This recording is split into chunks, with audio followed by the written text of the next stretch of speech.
बिस्मिल्लाहिर्रहमानिर्रहीम। अस्सलाम वालेकुम नाजरीन, तारीख के आईने में खुश आमदीद। उम्मीद है कि देखने और सुनने वाले खैरियत से होंगे। इस ज़बरदस्त सीरीज़ के सिलसिले को आगे बढ़ाते हुए आज बात होगी एपिसोड 4 की। शुरू करने से पहले हमारी एक छोटी सी दरख्वास्त है कि तारीख के आईने को प्यार दीजिए और सब्सक्राइब ज़रूर कीजिए।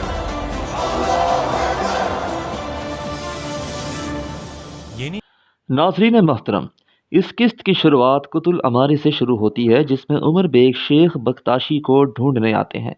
कि अचानक गोलियों की आवाज़ आती है और उमर बेग देखते हैं कि शेख बख्ताशी मिट्टी की बनी सुराहियों पर गोली चलाते हैं। उमर बेग जब शेख से वजह पूछते हैं तो शेख बताते हैं कि अगर हमें अंग्रेज़ों से अपनी सरजमीनें वापस लेनी है तो हमें जोश व जज्बा दिखाना होगा। ये अल्फाज उमर बेग की तबीयत पर असरअंदाज होते हैं और उमर बेग शेख बख्ताशी को सराहते हैं। इसके साथ साथ कुतुल अमारे का तिजारती बाजार जिस अंदाज से इस सीरीज में दिखाया गया है, एक वक्त के लिए देखने वाले को यूं मालूम होता है कि जैसे वो उधर ही चला गया है। उस बाजार में बरतानवी जासूस कुक्स की एंट्री होती है, जो कि ताजिर अब्दुल मलिक के रूप में बगदाद के अंदर मौजूद है। कुक्स का कारिंदा जासिम उस बाजार में ताजिर अब्दुल मलिक का इस्तकबाल करवाता है और ताजिर अब्दुल मलिक को वहाँ के अरबी लोग दफ बजा कर इस्तकबाल करते हैं, जिसके बदले में कुक्स उनको सोने के सिक्के पेश करता है। जबकि उधर कुतुल अमारा की दरसगाह में शेख बख्ताशी की मौजूदगी में वहाँ के सूफियाई बुजुर्ग हमारे नबी अकरम सल्लल्लाहु अलैहि वसल्लम की तारीफ में नहायत ही खूबसूरत अंदाज में जिक्र पेश करते हैं कि उसी दौरान उस्मानी बटालियन सुलेमान अस्करी की क़यादत में कुतुल अमारा के दरवाजे से अंदर दाखिल हो जाती है और ये मंजर देखने के लिए नहायत ही पुरकशिश और काबिल तारीफ है। जबकि बाकायदा उस्मानी बटालियन का इस्तकबाल किया जाता है, कुक्स के कारिंदे को कान में एक शख्स खबर देकर जाता है कि उस्मानी बटालियन शहर में दाखिल हो चुकी है। अब कुक्स इस बात पर यह दावा करता है कि हमारा मंसूबा उस्मानी बटालियन के तमाम इरादों को खाक में मिलाना है। सुलेमान अस्करी कुतुल अमारा आकर अपनी खुशी का इजहार ही करता है कि आते ही उसे एक अफसोसनाक खबर ये मिलती है कि बुसरा शहर के गवर्नर सबही बेग और इनके सिपाहियों को अंग्रेज़ों ने गिरफ्तार कर लिया है। और ये भी पता लगता है कि सबही बेग को गिरफ्तार करने वाले अंग्रेज़ों ने इराक के शहर करना पर भी कब्जा कर लिया है। सुलेमान अस्करी इस बात को लेकर काफ़ी परेशान नजर आता है और कप्तान जमील को अलर्ट रहने का हुक्म देता है।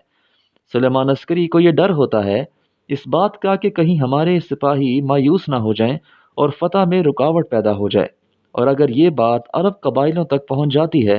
तो वो हमारा साथ छोड़ सकते हैं। इसलिए जितना जल्द हो सके अनवर पाशा के खतूत उन तक पहुंचने चाहिए। कप्तान जावेद फौरन लेफ्टिनेंट फवाद को यह हुक्म देता है कि सिपाहियों के साथ मिलकर अनवर पाशा के खतूत अरब कबाइल तक पहुंचाए जाएं। जबकि यह गुफ्तगू कुक्स का एक चमचा वहां खड़ा सुन रहा होता है और ये खबर वो कुक्स तक पहुंचा देता है। जबकि महमद संदूक से बाहर निकलने की कोशिश करता है और सईद उसको रोक लेता है और कहता है कि जब तक सब अपने अपने ठिकानों पर नहीं पहुंच जाते तुम संदूक के अंदर ही रहोगे। उस दौरान लेफ्टिनेंट फवाद सईद के पास आता है और उसे भी साथ चलने का हुक्म देता है, क्योंकि सईद अरबी ज़बान जानता होता है। लेफ्टिनेंट फवाद अपने सिपाहियों को घोड़े देकर तैयार होने का हुक्म देता है, जबकि सईद भी महमद को लेकर उनके साथ निकल पड़ता है। जबकि सहाफ़ी एलिज़ाबेथ को उसी जगह कैद कर दिया जाता है जहां अंग्रेज़ जासूस विक्टोरिया कैद होती है, और सहाफ़ी एलिज़ाबेथ कैद के बावजूद भी उस्मानियों के हक में बात करती है। जबकि कुक्स अपने साथी विल्सन को हुक्म देता है कि हबाब को साथ लेकर जाओ और उस्मानियों को मार कर वो अनवर पाशा के खतूत उनसे छीन लो। अगली सुबह सुलेमान अस्करी अपने कप्तान और खुफिया तंजीम के मेम्बरान के साथ मीटिंग करता है और उन्हें बताता है कि अंग्रेज़ तेज़ी के साथ बगदाद की तरफ बढ़ रहे हैं और उनकी तादाद हमसे कई गुना ज़्यादा है। इसलिए हमें चालाकी और हाजिर दमागी से उन पर ऐसा हमला करना है कि उनकी ताकत कमज़ोर हो, जिसके लिए सुलेमान अस्करी ये तजवीज़ देता है कि ईरान के सरहदी शहर अहवाज और आबादान के कुओं को उड़ा दिया जाए, ताकि अंग्रेज़ अपनी गाड़ियों के लिए तेल से महरूम हो जाएं और यहाँ तक कि यहाँ पहुँच ही ना सकें, क्योंकि उस वक्त अहवाज और आबादान में अंग्रेज़ों का कब्ज़ा था, जो उनका अहम गढ़ बन चुका था। उमर बेग ने सुलेमान अस्करी को उम्मीद दिलाई कि बगदाद, बुसरा, कुतुल अमारा और करबला के कबाइल उस्मानियों की हिमायती हैं। لیکن سلیمان عسکری ان پر بھروسہ نہیں کرتا۔ اس بات پر عمر بیگ یہ تجویز دیتا ہے کہ پہلے ان قبائلوں کے سربراہان کو جانچ لیا جائے۔ اس کے لیے سلیمان عسکری تمام سربراہان کو ایک دعوت پر مدعو کرتا ہے، جبکہ دوسری طرف لیفٹیننٹ فواد سعید اور باقی سپاہیوں کے ساتھ خطوط پہنچانے صحرا کے راستے سفر میں مصروف ہے کہ ادھر ہی کوکس کا ساتھی ولسن حباب کے ہمراہ اپنی فوج لے کر پہنچ جاتا ہے اور خاص جگہ پر گھات لگا لیتا ہے جہاں سے عثمانی سپاہیوں نے گزرنا ہوتا ہے، جبکہ سلیمان عسکری کپتان شفیق کو سعید کو ڈھونڈنے کا حکم دیتا ہے اور کپتان جمیل سے صحافی الزبتھ کو رہا کرنے کا کہتا ہے، اور کوکس اپنے کارندے جاسم سے کہتا ہے کہ اس علاقے میں سلیمان عسکری کے جاسوسوں کو تلاش کرو جو میرا پیچھا کر رہے ہیں، تاکہ مجھے بھی یہ پتہ چلے کہ سلیمان عسکری کا ہاتھ کہاں کہاں بڑھتا ہے۔ ادھر کپتان شفیق سلیمان عسکری کو بتاتا ہے کہ سعید لیفٹیننٹ فواد کے ساتھ جا چکا ہے، جس پر سلیمان عسکری ہٹ بڑھاتا ہے اور کپتان شفیق کو فوراً حکم دیتا ہے کہ کچھ سپاہیوں کو فوراً ان کے پیچھے بھیجو اور سعید اور میری امانت کو واپس لاؤ۔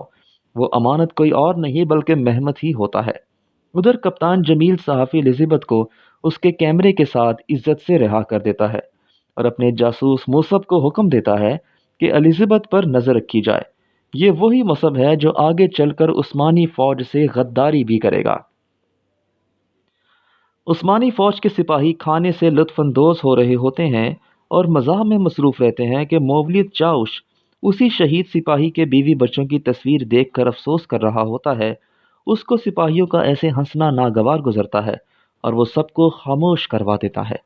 اور انہیں اپنے شہدا پر افسوس کرنے کا احساس دلاتا ہے، جبکہ ادھر ہی سپاہی نیازی اپنی زندہ دلی اور محبت کا ثبوت پیش کرتا ہے اور اس شہید سپاہی کے بیوی بچوں کی کفالت کے لیے سپاہیوں سے چندہ اکٹھا کرتا ہے۔ تمام سپاہی حسب توفیق چندہ دیتے ہیں کہ اسی دوران کپتان شفیق بھی وہاں آ جاتا ہے اور یہ سب دیکھ کر وہ بھی چندہ دینے والوں میں شامل ہو جاتا ہے اور تمام سپاہیوں کو دعا دیتا ہے، اور اسی دوران مولود چاوش کو حکم دیتا ہے کہ کچھ قابل بھروسہ سپاہیوں کے ساتھ لیفٹیننٹ فواد کے کاروان تک پہنچ کر سعید کو واپس لے کر آؤ۔ ادھر صحرا میں لیفٹیننٹ فواد اس راستے پر پہنچ جاتا ہے جہاں ولسن اور احباب کی فوج نے گھات لگائی ہوتی ہے۔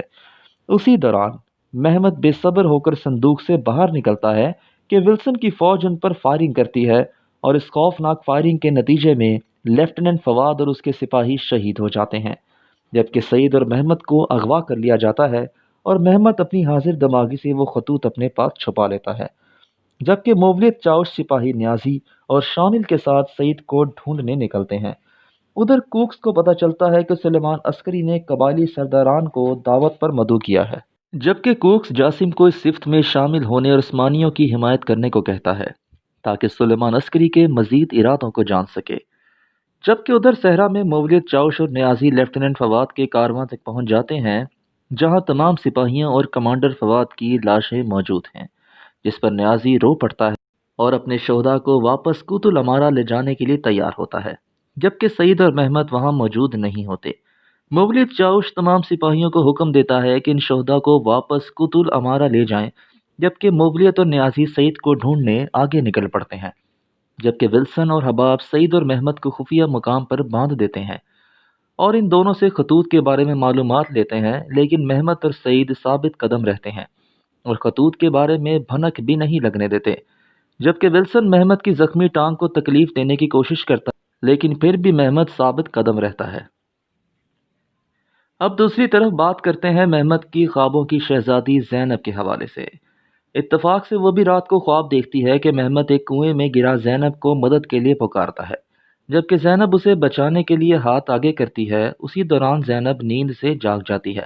کہ اس کی نانی جان اسے حوصلہ دیتی ہیں اور صبح سویرے اسے یہاں سے ہجرت کرنے کا بتاتی ہیں، جبکہ رات کے وقت قید محمد اور سعید اپنی بچپن کی یادیں تازہ کر رہے ہوتے ہیں اور سعید محمد سے یہی کہتا ہے کہ تم ہمیشہ ایک قدم مجھ سے آگے رہے، اور سعید جذباتی ہو کر رو پڑتا ہے اور مایوس ہو کر محمد سے معافی مانگتا ہے، جبکہ محمد سعید کو حوصلہ دیتا ہے کہ مایوسی گناہ ہے، ہم یہاں سے ضرور بچ نکلیں گے انشاءاللہ۔ دوسری طرف سلیمان عسکری دعوت کا اہتمام کرتا ہے، جبکہ تمام قبائلی سربراہان اس دعوت میں شرکت کرتے ہیں جن میں عمر بیگ، شیخ بختاشی شامل ہوتے ہیں، जबकि कोक्स का करिंदा जासिम भी शामिल हो जाता है। सुलेमान अस्करी तमाम सरबराहान को तोहफ़े पेश करता है, जबकि शेख बख्ताशी को एक ख़ास तोहफ़ा हदीक़तुल सौदा, जिसमें हज़रत हुसैन रज़ी अल्लाह तआला अन्हु का वाक़या करबला बयान होता है, पेश करता है। लेकिन शेख बख्ताशी यानी हुस्र पहलवान उस्मानी फ़ौज का साथ देने से इनकार कर देता है, जबकि सुलेमान अस्करी उमर बेग को भी तोहफ़े के तौर पर दूरबीन पेश करता है, लेकिन उमर बेग वो लेने से इनकार कर देता है और सुलेमान अस्करी तमाम सरबराहान से गुजारिश करता है कि जो भी इख्तलाफात हैं मैं उसको सुनने के लिए तैयार हूँ। अब शेख बख्ताशी यानी हुस्र पहलवान और उमर बेग जो सुलेमान अस्करी के सबसे करीबी होते हैं, वही सुलेमान अस्करी के मुखालिफ बोलना शुरू कर देते हैं और उसका साथ देने से इनकार कर देते हैं। सुलेमान अस्करी परेशान नजर आता है, जबकि कोक्स का करिंदा जासिम कोक्स के हुक्म के मुताबिक सुलेमान अस्करी का साथ देने लग जाता है। सुलेमान अस्करी अपने हाथ में चाकू लेता है और वही चाकू उमर बेग के हाथ में घोंप देता है। तमाम सरदार वहां से उठकर चले जाते हैं और दावत खटाई में पड़ जाती है। जो सरदार सुलेमान अस्करी का साथ देते हैं, जिसमें जासिम भी शामिल होता है, उन तमाम सरदारान को सुलेमान अस्करी अंग्रेज़ों से जंग करने पर खुशामदीद कहता है और उनमें जोश व जज्बा पैदा करने के साथ साथ एक वादा लेता है कि या तो आप मेरे साथ मिलकर जंग करेंगे या अंग्रेज़ों की ग़ुलामी कबूल करेंगे। उधर कुक सहाफ़ी एलिज़ाबेथ का पीछा करता करता उसके कमरे तक पहुंच जाता है और उसको अपनी बातों में लगाकर उसे अरब कबाइलों के साथ मुलाकात का वादा करता है और शर्त रखता है कि उस्मानियों का घिनौना चेहरा प्रोपेगेंडा बनाकर अखबारात में दिखाया जाए, जबकि शहीद कमांडर फवाद और उसके शहीद सिपाहियों को कुतुल अमारे में लाया जाता है। और सुलेमान अस्करी तक ये खबर पहुंच जाती है कि सईद और महमद वहां से लापता हैं, जबकि सुलेमान अस्करी के साथ हुस्र पहलवान और उमर बेग भी मौजूद होते हैं। दरअसल दावत में वो एक महज ड्रामा था। इसकी वजह ये थी कि उमर बेग की झूठी गद्दारी से जो असल गद्दार होगा वो उमर बेग के पास आएगा और उसे अपनी सफ में शामिल करने की कोशिश करेगा।